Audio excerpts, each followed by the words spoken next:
Bienvenue sur la chaîne Azami Résumé. N'oubliez pas d'aimer la vidéo et de vous abonner à notre chaîne. Les personnes capables de se souvenir de leurs vies antérieures sont appelées des sauveurs. Ils ont la capacité d'exploiter les arts ancestraux, fréquentant des écoles du monde entier pour cultiver ces pouvoirs. Pendant que le directeur de l'école japonaise explique le concept, Moroha s'endort. Il rêve de sa vie antérieure, voyant une fille se pencher pour un baiser. Mais à la place, il se réveille avec un coup de tête de la même fille, l'appelant Saracha. Surprise, elle l'appelle Flaga, et change immédiatement de ton, le qualifiant de frère aîné. Ils aperçoivent tous les deux un autre étudiant qui s'évanouit par terre. Lorsque Moroha va la réveiller, elle marmonne « Chusora », l'embrassant immédiatement tout en mettant Satsuki en colère. Encore à moitié endormie, Shizuno dit qu'elle doit avoir la mauvaise personne. Moroha n'a aucune idée de ce qui se passe puisqu'il n'a presque aucun souvenir de sa vie passée. Réfléchissant à haute voix avant le cours, Satsuki dit qu'elle est déterminée à attirer l'attention de Moroha. Puisqu'ils ne sont techniquement pas liés dans cette vie, leur amour n'est pas tabou, même s'il reste très discutable. Pendant la formation, l'enseignant essaie d'enseigner à la classe l'utilisation des compétences légères, mais seuls Satsuki et Gen peuvent exploiter leur prana.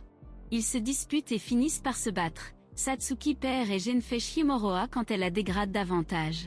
Après avoir entendu Satsuki expliquer à quel point son enfance était solitaire jusqu'à ce qu'elle renoue avec son frère réincarné, Moroha le défie en duel mais ne peut pas utiliser l'arme de son ancêtre, Maki se nourrit des plaques d'identité que chaque élève porte. Gen gagne presque, mais lorsque Satsuki et Shizuno apparaissent, Moroha se souvient soudainement comment canaliser le prana et le bête. Moroha rêve que l'ancêtre de Satsuki se penche à nouveau pour un baiser, pour se réveiller bouche à bouche avec une petite fille. Pourquoi ? Parce que la magie. Le principal l'écarte en expliquant qu'il s'agit simplement d'une méthode de guérison. Elle mentionne également avec désinvolture l'attachement de Satsuki et sa prise en otage. Apparemment, les portes verrouillées ne sont pas assez magiques. Après avoir vu sa bataille, le principal découvre que Moroha est l'ancien dragon, l'esprit héroïque le plus ancien. Certains sauveurs sont des héros légendaires qui se réincarnent plusieurs fois, capables d'utiliser à la fois les arts de la lumière et des ténèbres. Plus tard, Moroha et Shizuno se retrouvent sur le toit avec le Striker S Captain, un groupe de sauveurs d'élite. Il s'inscrit instantanément après avoir entendu combien cela rapporte. Satsuki surprend, devient jalouse et demande à se joindre à elle aussi, mais elle est écrasée après que le capitaine l'a rejetée parce qu'elle était trop faible. Satsuki et Shizuno décident de faire du shopping après l'école lorsqu'un métaphysique, un monstre contre lequel les sauveurs se défendent, se présente.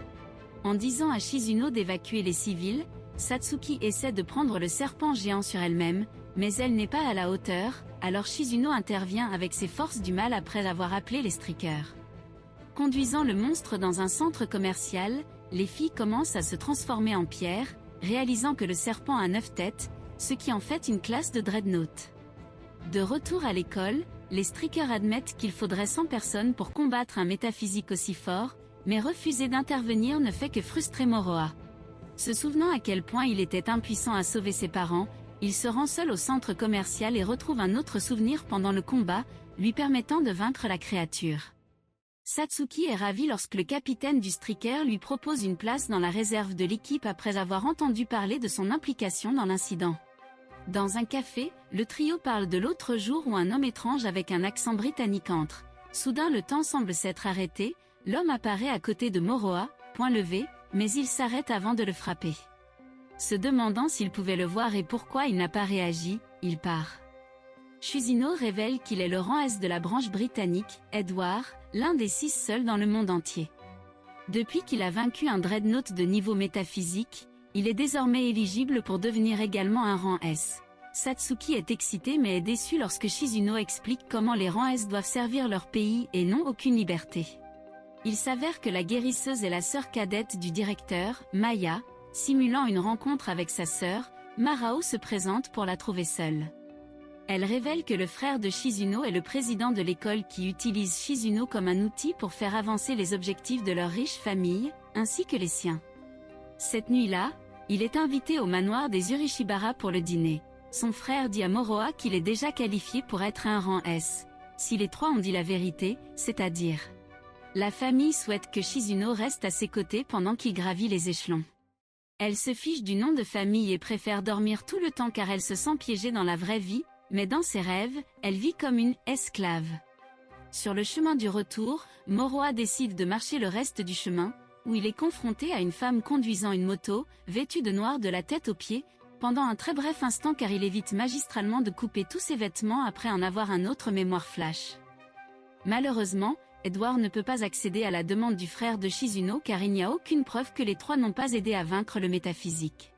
Moroha retourne dans son dortoir pour trouver Maya, sa nouvelle colocataire, et pour couronner le tout, ils partagent un lit, bien sûr, car c'est clairement la seule chose logique et complètement sensée à faire. Shizuno ne l'a pas et refuse lorsque son frère l'informe qu'elle change d'école après avoir prouvé ses compétences en aidant Moroha. En dînant avec Edward, qui a demandé le déménagement, Moroha appelle, mais Shizuno lui dit qu'elle ne peut rien faire, il répète une phrase qu'il a dite dans leur vie antérieure. Il brise ensuite la fenêtre, affirmant qu'il a tué le solo de Métaphysical, kidnappe Shizuno, et il saute dans la voiture de fuite avec Maya au volant. Edward et sa femme de chambre, Amande, vont les arrêter, Moroha la reconnaît en quelque sorte comme l'assassin à moto. Il va en tête-à-tête avec Edward pendant que les autres prêtent leur aide, gardant la femme de chambre à distance. Tout en combattant, Moroha se souvient de son autre vie passée avec Shizuno, la libérant de la servitude et faisant d'elle sa reine. Il utilise une magie folle pour geler Edward sur place, détruisant presque la zone environnante sinon pour le champ de force de Maya. Edward approuve maintenant pleinement sa candidature pour devenir un rang S. Shizuno n'a plus besoin de se transférer, bien que la séduire Moroha soit le prochain coup d'échec 4D de son frère. Apparemment, le groupe a appris à connaître ses camarades de classe au cours des mois précédant les vacances d'été, et il semble qu'ils apprendront à se connaître encore plus en s'entraînant sur la plage. Le membre japonais du ED 6, les représentants du rang S du Royaume-Uni, de la Russie, de la France, de la Chine et des États-Unis, se réunissent pour discuter de la promotion de Moroha à son propre rang. Au cours de leur séance d'entraînement nocturne, Satsuki a l'étrange impression qu'il y a quelque chose qui se profile dans l'eau tout en regardant vers l'horizon. Moroha de retour à l'hôtel quand il tombe sur Shizuno, qui continue de lui donner des coups. Demain est le dernier jour des vacances d'été. Qu'est-ce qui pourrait aller mal? Le ED 6 tient un vote, la Russie et la France votent non, et la Chine reporte son vote aux représentants américains. Ils ont besoin de plus de preuves que de simples conjectures et préjugés. Le représentant japonais serre sa poitrine soudainement, il y a un métaphysique sur le chemin. Il fait 300 mètres de long, le plus grand à ce jour, ils ont besoin d'une nouvelle classification, classe forteresse.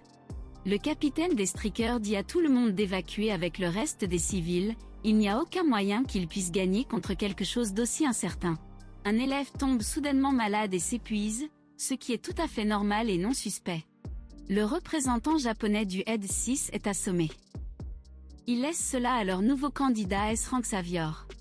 Moroha, Satsuki et Shizuno restent derrière et refusent de reculer, eh bien, au moins ils ont des renforts. Les autres grévistes restent sur place pour risquer leur vie également. Il semble que tout se déroule selon leur plan hâtif lorsque les larves, qu'elles ont libérées de leur corps plus tôt, ressuscitent et commencent à les essaimer. Moroha saute sur son dos et remarque qu'il a d'innombrables visages, contrairement au serpent à 9 têtes d'avant. Mais Moroha a une explosion cérébrale et se souvient d'une magie encore plus puissante de ses vies passées juste au moment précis où il en a besoin. Ils l'ont fait. L'équipe Striker frappe malgré l'ordre de ses supérieurs de ne pas frapper. Bien qu'il l'ait mis en probation jusqu'à ce qu'il termine ses études, le représentant russe, l'impératrice de la foudre, complote contre Moroha, envoyant un espion pour s'occuper de lui. Elena, la nouvelle étudiante d'échange russe, rencontre Moroha après l'avoir laissé une lettre d'amour dans son casier, affirmant que c'était le coup de foudre bien qu'elle l'ait vu après avoir laissé la lettre. Satsuki demande si elle a une famille et Elena admet être orpheline, bien qu'elle ait un frère cadet. Shizuno exige de savoir quel est son objectif et l'accuse d'être un assassin, bien qu'Elena rejette les accusations sauvages. Sa mission est de devenir la petite amie de Moroha et de lui demander un rendez-vous. Elle se présente pour rencontrer Moroha portant des oreilles de chat et un costume de femme de chambre, confondant la culture pop japonaise avec la culture des rencontres régulières. Shizuno appelle Angela, la compagne d'Edward. Il s'avère qu'Elena est une « mangeuse d'hommes » et a déjà tenté d'assassiner la vie d'Edward à un moment donné. Alors, pour protéger Moroha, elle défie Elena en duel. Malgré sa puissante magie noire, Elle n'est pas à la hauteur quand Elena libère sa véritable arme, l'épée démoniaque le Pratsam, qui a la capacité d'absorber le prana de l'adversaire. Elle laisse Shusino en vie lorsqu'un enseignant les découvre. Les deux finissent suspendus. Alors, Moroha rend visite à Shusino dans son manoir, où elle révèle les véritables intentions de l'espion russe. Mais il s'en fiche, il la serre dans ses bras et jure qu'il reste encore du bon à Elena. Moroha et Satsuki vont aider Elena à récupérer, manquant de peu son camarade possédant un corbeau. Tous les membres de leur classe avec lesquels ils se sont liés d'amitié se présentent pour les aider au cours des prochains jours. Elena demande à Moroha un autre rendez-vous, mais lorsqu'ils arrivent au parc, elle l'attaque immédiatement. Shizuna et Satsuki se précipitent pour aider, mais l'étudiant américain de leur classe a reçu l'ordre d'autoriser Elena à tuer Moroha, par le représentant américain. Il a un autre flash de mémoire aléatoire dans le passé. Maintenant, de retour dans le futur, il utilise les compétences d'épée de son ancêtre pour éviter les qualités de vampire de l'épée d'Elena. Shizuno intervient et arrête le combat. Elena n'a jamais vraiment eu de frère. Les souvenirs ont été implantés dans le complexe de type militaire en Russie où ils forment des sauveurs. Le collier de cristal se brise, tout comme Elena.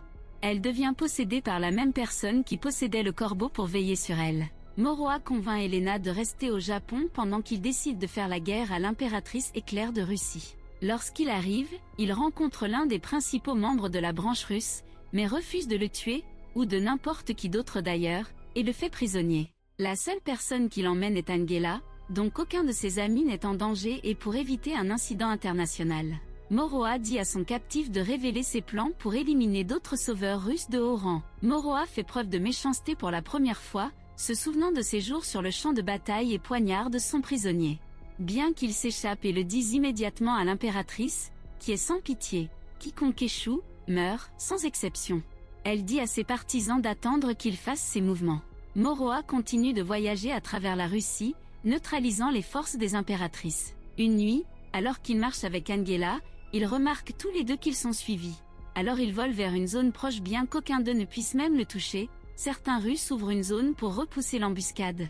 Demandez-lui d'abandonner afin qu'il n'ait pas à mourir aux mains de l'impératrice. Il essaie de les convaincre qu'il n'a tué aucun de leurs camarades. Il sauve l'une des filles qui l'attaque et fait semblant de la vaincre, afin que ses alliés ne le découvrent pas. Le dernier ennemi surgit de la forêt avec un miroir sur le dos, agissant comme un portail, permettant à l'impératrice d'y lancer sa propre magie, bien que le miroir soit brisé par Angela avant que des dommages sérieux ne soient causés. Moroha se réveille avec son visage enfoui dans la poitrine nue d'Angela, mais elle utilisait juste une magie de guérison extra forte bien sûr. Il semble qu'un seul baiser ne suffira pas cette fois. La fille qui l'a sauvée, Katia, les trouve et demande leur aide. Son meilleur ami Yuri est au manoir de l'impératrice, utilisé comme une arme. Moroha laisse Katia avec Angela. Bien qu'il soit l'un de ses sujets loyalistes, celui qui a essayé d'utiliser le miroir est mis à mort, sans exception. Moroha arrive enfin à son manoir, mais l'impératrice convoque une armée entièrement faite de foudre. Il est capable d'affronter les bêtes une à la fois. Les choses vont bien jusqu'à ce qu'une escouade d'agents russes arrive. Il ne peut tout simplement pas tuer qui que ce soit, mais il n'est pas obligé de le faire. Tous ses amis se téléportent soudainement pour l'aider à faire la guerre à l'impératrice. Elena détruit les cristaux autour du cou de l'agent russe et Yuri reconnaît enfin sa meilleure amie. Ils font tout équipe et détruisent l'armée de la foudre, mais l'impératrice a encore un tour dans son sac. Elle invoque un énorme titan fait de foudre pour les frapper. Moroha a encore un autre éclair des pouvoirs de son ancêtre. Il utilise un sort de niveau supérieur dépassant les capacités de l'impératrice, ce qui en fait à peu près la personne la plus forte sur Terre. Ils passent tous du temps dans un sauna mixte où Elena et Satsuki se livrent à des compétitions idiotes pour prouver qui est la meilleure sœur. Satsuki gagne le bras de fer, mais ils perdent tous les deux après que Shizuno les fige. Dehors, il raconte à Shizuno un rêve étrange qu'il a dans lequel un monstre emmène tous ceux qu'il aime loin de lui.